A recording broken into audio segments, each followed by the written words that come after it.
আল্লাহ নবী ঘুমের থেকে জেগে হযরত আলীকে ডেকে বলেন, আলী, আল্লাহ অর্ডার করেছেন আমি মদিনায় চললাম, আমার বিছানার পরে আমার চাদর গায়ে দিয়ে শুয়ে থাকো।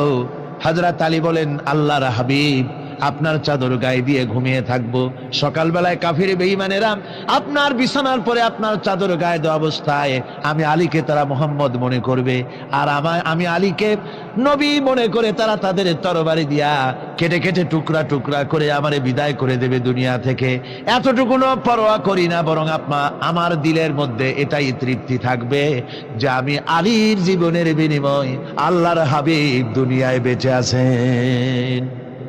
নবীজি ঘরের থেকে বেরোলেন, চতুর্দিকে কাফেররা দাঁড়ানো। আল্লাহ নবী হাতে এক মুষ্টি বালু হাতে নিয়ে শাহ হাতের বজু পড়ে 3 বার দম করে বালুগুলো ছেড়ে দিলেন। বালিগুলি ঘরের চতুর্দিকে কাফেরদের চোখে চলে গেল। পরবর্তী সময় রব্বুল আলামিন ডেকে বলেন, নবীরে, বালি যখন নিক্ষেপ আপনি করেছিলেন ধুলাগুলি, আপনি তো শুধু নিক্ষেপ করেছিলেন, কিন্তু চতুর্দিকে কাফেরদের চোখে গেল কেমনে? একদিকে মেরেছিলেন, সেই দিকেই তো যাওয়ার কথা ছিল, চতুর্দিকের কাফেরের চোখে চোখে সেগুলো পৌঁছে গেল কেমনে? ওয়ামা রামাইতা ইদ রামাইতা ওয়ালাকিন্নাল্লাহ রামা। আপনি নিক্ষেপ করেন নাই, যখন আপনি নিক্ষেপ করেছিলেন আপনি তো শুধু বালুকণা ছেড়েছেন, আর ওই বালুকণাগুলি ঘরের চতুর্দিকে সব কাফেরদের চোখে পৌঁছবার দায়িত্ব আমার কুদরত গ্রহণ করেছিল। আমার ভাইয়েরা, নবীজি বিপদে, এতগুলি শত্রু তরবারি নিয়ে তিনি বিপদে ধৈর্য হারা হন নাই। আস্তে করে ঘরের থেকে বেরিয়ে হযরত আবু বকরের বাড়িতে গিয়ে হাজির। দরজায় গিয়ে আওয়াজ দিলেন, আবু বকর। অমনি দরজা খুলে গেল, লাব্বাইক ওয়া সাদাইক। হুজুর বলেন, আবু বকর রে, একটা ডাকে কেমনে সাড়া দিলে? তুমি কি ঘুমাইছিলে না? হযরত আবু বকর বলেন, হুজুর, আপনি বলেছেন আমাকে নিয়ে হিজরত করবেন, আমি মনে মনে চিন্তা করেছি, না জানি কত রাত্রে নবীজি আসেন, উঠতে যদি আমার দেরি হয়ে যায়, নবীজি যদি দরজার কাছে দাঁড়ায় দাঁড়ায় আমার ডাকাডাকি করে, আর আমি যদি ঘুমায় থাকি, তাহলে আল্লাহর নবীর সঙ্গে বেয়াদবি হয়ে যাবে। এই মনে করে বিছানায় না ঘুমাইয়া আপনার গলার আওয়াজ শোনার জন্য এই দরজার সঙ্গে পিঠ লাগাইয়া লাগাইয়া দাঁড়াইয়া ঘুমাচ্ছিলাম। আল্লাহর নবী হযরত আবু বকরকে সঙ্গে করে নিয়ে চললেন মদিনার দিকে। উল্টা পথে রওনা করলেন। বারবার কাবা শরীফের দিকে তাকাতে লাগলেন। বুখারী শরীফে এসেছে, নবীজি বারবার কাবার দিকে তাকিয়ে বলতেছেন, রে কাবা, বড় আশা ছিল তোর কাছে থাকবো, তোর খেদমত করব, কিন্তু তোর নিষ্ঠুর সন্তানেরা তোর কাছে আমারে থাকতে দিল না রে। আল্লাহ নবী মিসফালা দিয়ে জাবালে কেদোয়ার উপর দিয়ে চলে গেলেন জাবালে সুরে। গুহার কাছে যখন গিয়েছেন, ফজর রক্ত হয়ে গেল। হযরত আবু বকর রাদিয়াল্লাহু তাআলা আনহু বলছেন, হুজুর, আর উপায় নাই, দিন হয়ে গেল, এখন বুঝি ধরা পড়ে যাব, ওই গুহার মধ্যে গিয়ে আশ্রয় নেই। তবে আপনি দাঁড়ান, গুহার ভিতরেই পাহাড়িয়া গুহা, বিচ্ছু থাকতে পারে, সাপ থাকতে পারে, আমি আগে ঢুকি, যদি কোনো হিংস্র প্রাণী থাকে আমার উপর দিয়ে আঘাত হয়ে যাক, আল্লাহর নবী হেফাজতে থাকুক।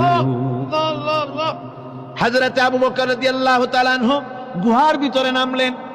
নেমে গুহা সাফ করে হুজুরকে ডাকলেন। হুজুর তাশরীফ ফরমালেন গুহার মধ্যে। হুজুর বলেন, আবু বকর, হেঁটে হেঁটে কষ্ট হয়ে গেছে, তুমি বসো, তোমার উরুর উপরে মাথা রেখে আমি একটু ঘুমায়ে যাই। আল্লাহর হাবিব ঘুমায় গেলেন। হযরত আবু বকর লক্ষ্য করে দেখেন চতুর্দিকে অনেকগুলি গর্ত দেখা যায়। এই গর্ত থেকে সাপ আসতে পারে, বিচ্ছু আসতে পারে মনে করে নিজের গায়ের চাদর ছিঁড়ে ছিঁড়ে গর্তগুলি বন্ধ করা শুরু করে দিলেন। কয়েকটা গর্ত বন্ধ করার মতো চাদর আর নাই, পাও দিয়ে চেপে ধরলেন। এক পাহাড়িয়া বিষধর সাপ বেরোবার জন্য চেষ্টা করে বেরোবার পথ খুঁজে নেই পেয়ে হযরত আবু বকরের পায়ের উপরে দংশন করেছে। বিষের যন্ত্রণায় হযরত আবু বকরের চোখ থেকে পানি দরদর করে পড়ছে। রাসূলুল্লাহর ঘুম ভেঙে গেল। আল্লাহর নবী তাকিয়ে বলেন, আবু বকর, চোখে পানি কেন? বাড়ির কথা বুঝি মনে পড়ে গেছে? হযরত আবু বকর বলেন, ইয়া রাসূলুল্লাহ, আল্লাহর নামে কসম করে বলি, যেই দিন আমি ঈমান এনেছি ওই দিন থেকে আমার মা বাপ, আমার কোলে আমার সন্তান, আমার স্ত্রী, আমার জায়গা জমি ঘর বাড়ি, এমনকি আমার নিজের আত্মার চাইতে হুজুর আপনারে ভালোবাসি বেশি। তাহলে কাঁদো কেন? হযরত আবু বকর বলেন, হুজুর বাড়ির জন্য কাঁদিনা, ছেলেপেলের জন্য কাঁদিনা, সাপে দংশন করেছে, যন্ত্রণায় কাঁদতেছি।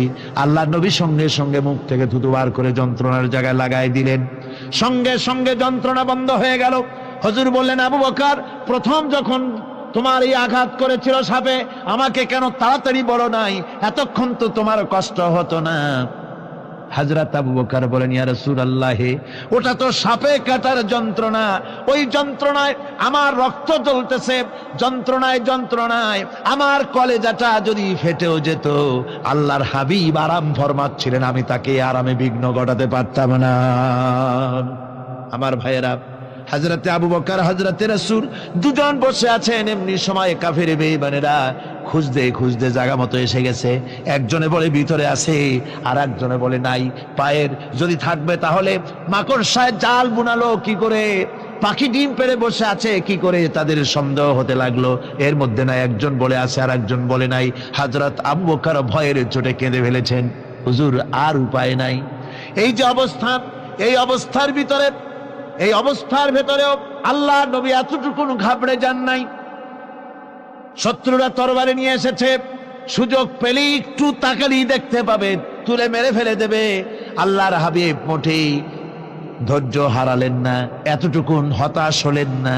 আল্লাহ পাকের হাবিব তার সাথীকে কি বললেন? তখন কোরআনে কারীম সূরা তাওবার মধ্যে আল্লাহ তা উদ্ধৃত করেছেন মুমিনদের জন্য, ইযহুমা ফিল গার إذ يقول لصاحبه لا تحزن إن الله معنا।